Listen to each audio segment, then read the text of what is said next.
nibyo inkuru igezweho muri aka kanya nuko amakuru ansumira nshaka gusa kuza kuverifiya niba ariyo 100% ariko ku rugero rwa 95% nabyemeza ko ikipe ya PRFC yamaze kuba itandukana n'umutoza wayo mukuru ni Dalkonovic, akaba ari mutoza ukomoka mu gihugu cya Serbia. Uyu mugabo amakuru angera haravuga ko we na staff yose byamaze kuba birangira bahambirijwe hagati yabo yego n'ikipe y'ingabo z'u Rwanda ariyo APR Football Club. Dalkonovic mu kiganiro duheruka kugirana na chairman w'ikipe yatubwiraga ko gutandukana nawe abakunzi b'ikipe barabyifuza n'iki byose atari ko ibiri mu masezerano ntabyo ataraduha. Yabahaye peace cup ejo bundi. Okay. Championnat Rayon Sport irabarusha inoti rimwe, hasigaye imikino 3 yo gukinirwa. Ubwo rero sinzi uko bigenze, inkuru ni ya verifier, turakomeza tu verifier ni turamuka tubonye ubuyobozi bw'ikipe ya PRFC yaba ari umuvugizi ndetse n'abandi batandukanye nituza kubona ku murongo wa telefone batubwira uko byaba bigenze uko bihindutse, kuko mu kigano chairman heruka kuduha yatubwiraga ko ibikombe birabibonye nta cyatuma batandukana. Sinzi wenda uko barebye umusaruro we cyangwa se nituzi igitera, ariko kugeza kuri ubu ngubu amakuru nizeye ku kigero cya 95% Dalkonovic na PRFC bageze ku mpera nyuma y'ibiganiro bagiranye nta kiri umutoza w'ikipe y'ingabo z'u Rwanda. Nabonye amakuru ahwihwiswa avuga ko Ndori ashobora kuza.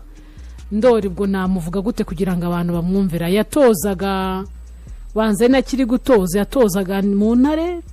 sinzi yamwe mu equipe mato ya PERA toza.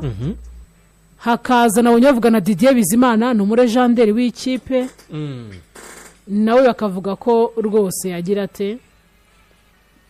byaza akaba bahari nko mu nzibacyuho. So ubwo rero niyo nkuru igezweho umupira w'amaguru nuko PRFC yamaze kuba itandukana na staff technique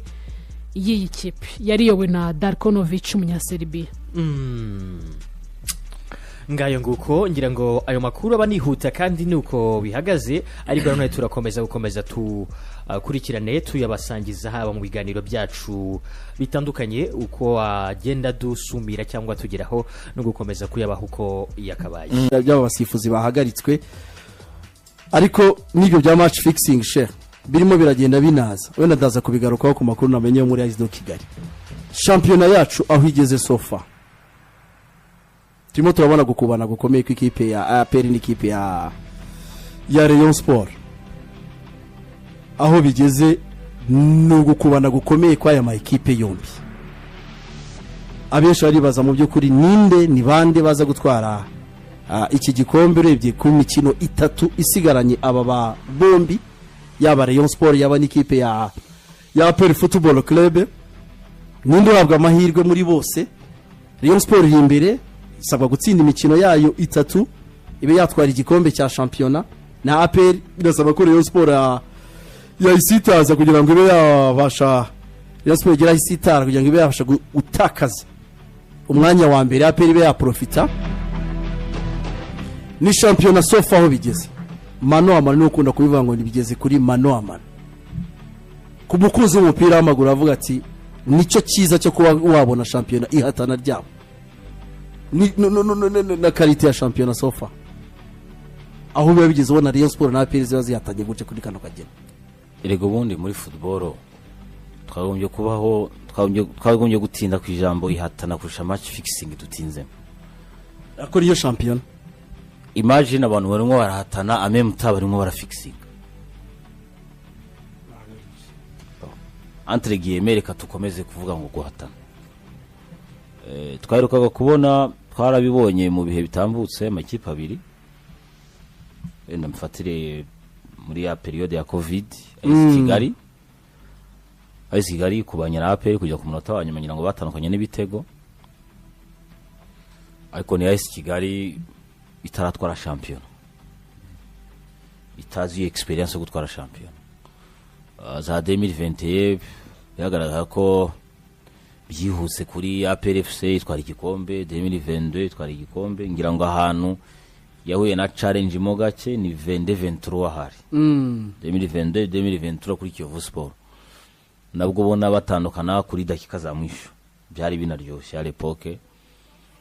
ariko nabwo ukabona birimo tuntu tudupolemique sindi budutindeho ariko uyu mwaka kubona APR na Rayon bahatana ku gikombe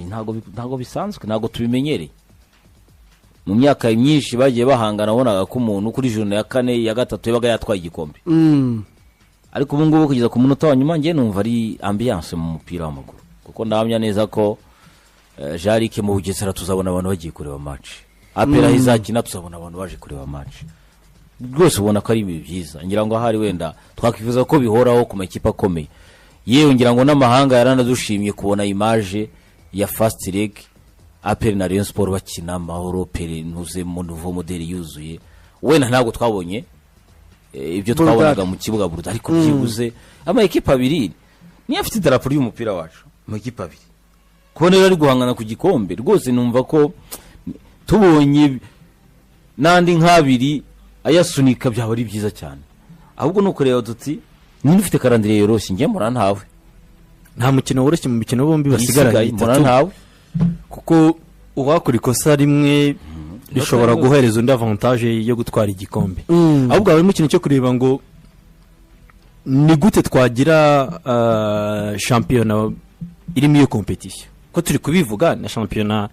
none hari interesa kuko harimo competition yes ku makipe uvuga ngo gutwara igikombe cya shampiyona ni nduri buze gutwara igikombe cya shampiyona akenshi igihe nk'iki ubundi kigira amashampiyona yamaze kuba decide tuzi ngo azatwara igikombe cya shampiyona azatwara igikombe cya shampiyona ariko burya ntabwo buryoshya competition ubu ngubu wabikubwira neza ni nk'uwa Sky nka Sky Sports yerekana Premier League itakaje abantu bangana gute bafite interi kuri Premier League muri iyi minsi yawe benshi cyane kuva cyane benshi nka match Arsenal na Liverpool mbwira iyo ijya kuba abantu bavuga ngo haracyarimo anje yuko umwe yatakaza undi agatwara igikombe se abatayirebye bangana gute ni benshi hakari match yigeze ducisha twarebye Classico tumara tureba Classico abantu bareba umukino wa Rayon Sport na Police nta muntu wari uhangayitse abantu baraza byagenze gute nta muntu wari uhangayitse kureba muri highlight abenshi barebye highlight kuko nta kintu gikomeye gihambaye kirimo burya rero kiba ari igihombo buriya buri no mu bintu bakoresha byose zera shampiyona bakarwana kugira ngo barebe ko bagira competition nabonaga diba abantu bongera kubaza ngo ese Classico wongeye kuba umukino koko ukomeye ku mugabane w'Iburayi